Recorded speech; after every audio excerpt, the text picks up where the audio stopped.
In our last episode, a united Greek force of 7,000 soldiers, led by the legendary King Leonidas of Sparta, used the narrow coastal pass of Thermopylae to halt the massive Persian invasion for 2 glorious days. The Persian king, Xerxes, was utterly humiliated. His elite troops, numbering in the hundreds of thousands, were shattered against the impenetrable Greek wall of bronze and iron. But just as Xerxes was beginning to despair, his fortunes were about to take a dramatic turn.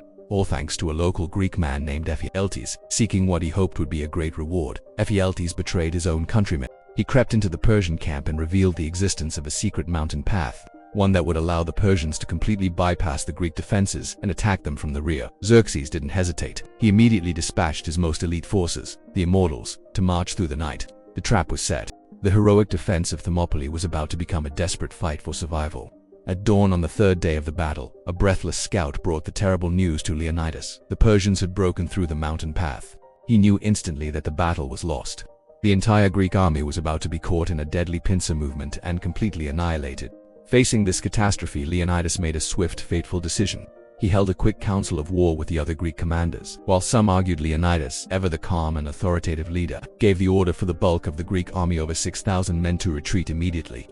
Their new mission was to escape, survive, and warn the rest of Greece that the invasion was still coming. Their retreat was not a rout.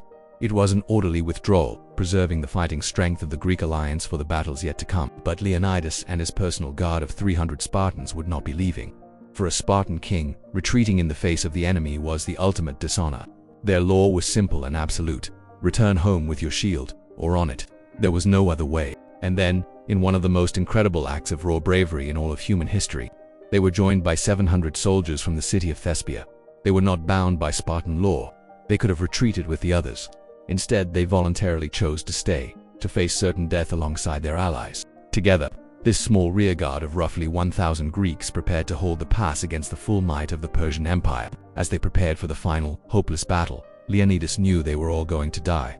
A Spartan soldier was told that the Persian arrows would be so numerous they would blot out the sun. His now famous reply, "Then we shall have our battle in the shade." Leonidas, in that same spirit, reportedly told his men to eat a hearty breakfast. "For tonight," he said, "we shall dine in Hades." But they would not simply wait to be surrounded and cut down in the narrow pass. In a final act of defiance, Leonidas led his men in a charge, advancing out from the bottleneck and into the wider area, crashing headlong into the main Persian force.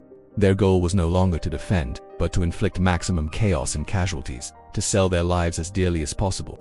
They fought with a fury that stunned the Persians, a fury born of pure desperation. In the heat of the brutal fighting, King Leonidas was struck down and killed. A chaotic and savage battle then raged over his body. The remaining Greeks, like lions protecting their fallen leader, drove the enemy back for separate times just to retrieve his body. Finally, the few battered survivors retreated to a small hill. They were surrounded on all sides. When their spears shattered and their swords broke, they fought on with their bare hands and teeth, until they were finally overwhelmed and killed to the very last man by a relentless hail of Persian arrows. They lost the Battle of Thermopylae. Every single one of them died. But their sacrifice was not in vain. The story of their impossible bravery and their unwavering devotion spread like wildfire across Greece, igniting a fire of resistance. Their heroic last stand had delayed the massive Persian army just long enough for the Greek navy, led by the Athenians, to evacuate Athens and prepare for a decisive war-winning victory at the naval battle of Sparta. The sacrifice of the few had bought the salvation of the many. Today a monument stands at Thermopylae with the inscription, "Go tell the Spartans, stranger passing by, that here, obedient to their laws we lie." It's a timeless, powerful legend of courage against impossible odds, a story that has inspired the world for over 2,500 years. Thank you so much for watching. If you found this story as incredible as I do, please hit that like button and subscribe to our channel for more tales of epic history. We'll see you in the next one.